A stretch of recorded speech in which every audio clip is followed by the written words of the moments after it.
our first meeting in freshman year of college, when she eagerly approached a shy girl in the library who was in a terrible mood, frantically trying to catch up on a month's worth of chemistry readings, that's me, to shake her hand and insist we grab a meal, and the meal after that, and the meal after that, to always being the first person to help anyone in need, to stepping up to drive, whether it's a golf cart on Isla Mujeres with 4 girls in tow, or a sidecar on the hilly and terrifying streets of San Francisco. Helen has always said yes to whatever life brings her way, with a bravery and positivity that only Helen can have.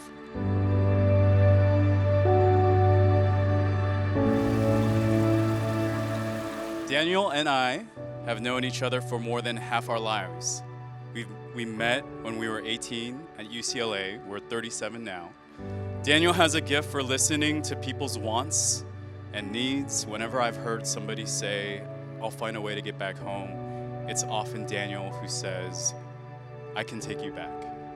Daniel is reserved by nature, although he can flip the switch and become engaging and charming when the occasion demands. But to me, he'll always be the guy who refused to buy a table and ate Taco Bell dinners off a cardboard box for an entire year. I'm glad we finally come to this moment today. I have been preparing for this speech for decades. I didn't know what exactly I would say, but I knew the moment would come when my little girl would find someone wonderful to share her life with. As her father, I have had joy to watching Helen grow from a little girl full of laughter into the kind, graceful, and strong woman she is today. I've been friends with Daniel for almost 20 years. Daniel and I had our meet cute on our very first night of college. I walked into our dorm room and there he was, setting up his desktop PC and monitor. He was the thoughtful introvert, and I was the extrovert who said whatever came to my mind. He loved live theater, and I loved movie theaters. For example, I think Daniel's seen Wicked 4-5 times now. I, on the other hand, am still anxiously waiting to find out what happens when Wicked Part 2 comes out in the theaters later this year. But despite being opposites, or maybe because of it, we became fast friends.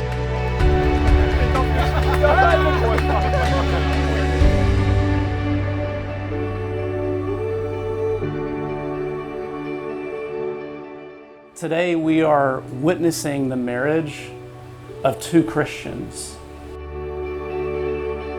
While marriage is a gift that people from all faiths and traditions and backgrounds get to enjoy, there is something unique about love in Christian marriage. Marriage is not simply a private commitment that is made between 2 persons, but it is a public commitment that is made before family and friends. Daniel and Helen, this is what you are entering into today, the joyful commitment of loving one another, loving God, and loving others together for the rest of your days on this earth.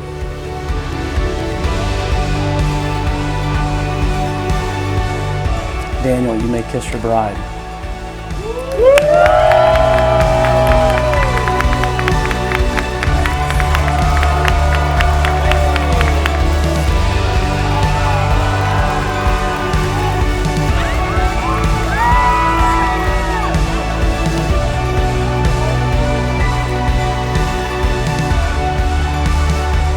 Hardest days, and from 2,556 miles away, she is the voice in the back of my head, cheering me on, telling me to trust in the plan God has for me. And so in 2019, when she cautiously brought up that she was going on a first date with a cute guy and that she really liked him, I knew there had to be more to the story, and well, here we are. I actually spent an hour scrolling through years of text to find the exact one she sent me after their first date. And she says, quote, "Haha, I'll break it down during our Skype sesh, but basically it lasted over 4 hours and hands down the best date I've been on. He's so funny and dorky and kind of weird, so we vibed. LOL.